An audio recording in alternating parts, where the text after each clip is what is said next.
If you cannot follow through on your word to her and to yourself, she cannot trust you. And that will drastically impact how much she can open herself to you. Gentlemen, we're going to explore this very important lesson from a coaching call with a client of mine. And stick around to the end because I'm going to give you a very simple template that you can apply to your own life to both build consistency, build integrity, and build dependability with your partner or future partner. First, hey there, legend. I'm Mike Campbell, and I am the anti-nice guy men's coach. I am the founder of the Everyday Legends Academy, and I support nice guys in building self-worth, self-respect, and a solid, rock solid sense of security so that you can actually kill your nice guy and get so much more from your life, from love and from the everyday. In today's coaching corner, we're going to explore a tiny snippet from a coaching call with a client of mine, Steve. If you're new here, I call them all Steve to protect their privacy. And we had a whole conversation about numerous things, but there was this one thing that was actually a little bit of a through line in so much. It's some uh, interaction, let's call it loosely, conflict with his partner, things that they might circle back to from time to time.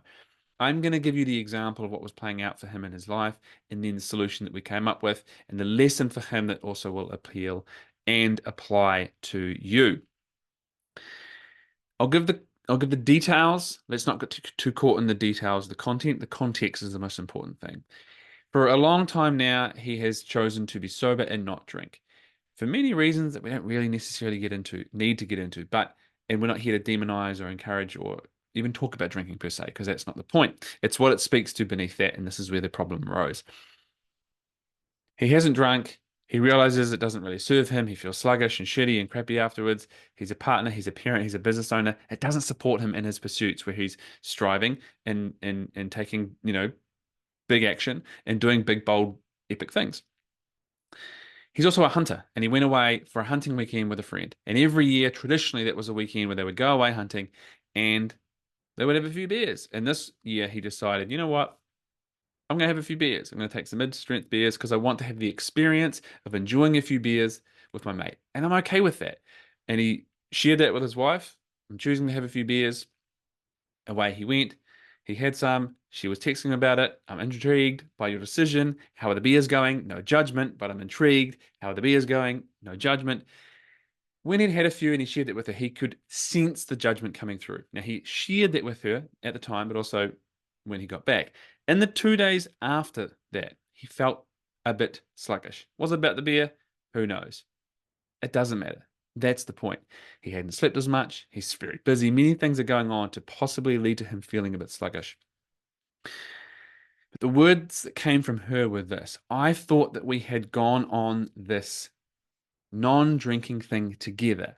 I.e., what she's saying is, I thought we had agreed on something together and we were working on that. However, what you've done is essentially gone back on your word there. Now, there's a couple of pieces in this. The first is, did they make that agreement? There is a potential here that she has taken him saying, I'm not going to drink, and her going, me too, and then added in without communicating, oh, we're in this together. And then when he's chosen not to do it, she's gone, we were in this together. So that is some stuff for him to address and explore with her, which I've talked him through and we've explored it, how to go about having that conversation. What's important though is that whilst there's no right, who's wrong here, if she believes that, it has impacted her ability to trust him and therefore feel safe with him. So he gets to clear that with her, but it speaks to a bigger challenge for him and for many men. And that is the agreements that we make with ourselves as well as with our partner matter so much. Words matter. But one big challenge for so many nice guys is that we can have a tendency to voice one thing because we want to be seen as the person capable of that.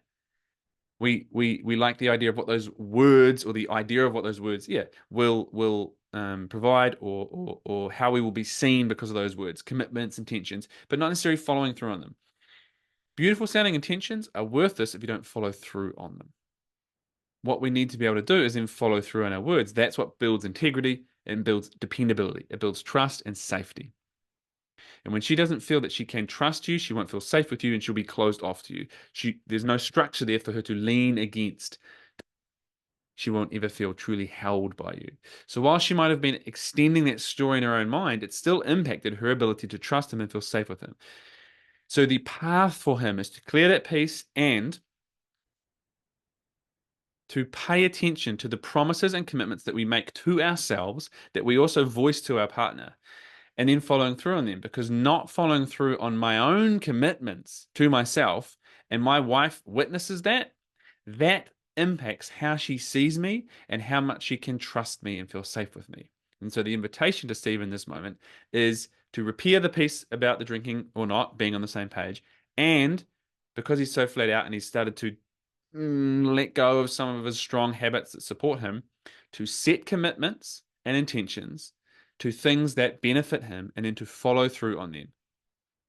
Because his wife, consciously or not, is watching. And the more he can set commitments and follow through on them with her, but for himself, the more she will be able to trust him, feel safe with him, and depend on him. So, gentlemen, set commitments and follow through on them. That, yes, that means with others, but with yourself. Commit to looking after your body. Commit to looking after your minds and your emotions, to looking after yourself. That doesn't have to be a giant expectation. It doesn't have to be climbing Mount Everest or running a marathon, but consistent things that look after you, that honor you, that respect yourself, your body, and your mind. And when you follow through on them, not only do you build momentum and you become stronger from that, but you become more dependable. You become safer because that is a man that can be depended upon. And that is paramount for a relationship, but also for your relationship with yourself. Hint, hint. That is something that we are always building. And one of the building blocks for nice guys and nice guys who are reforming is building self-respect.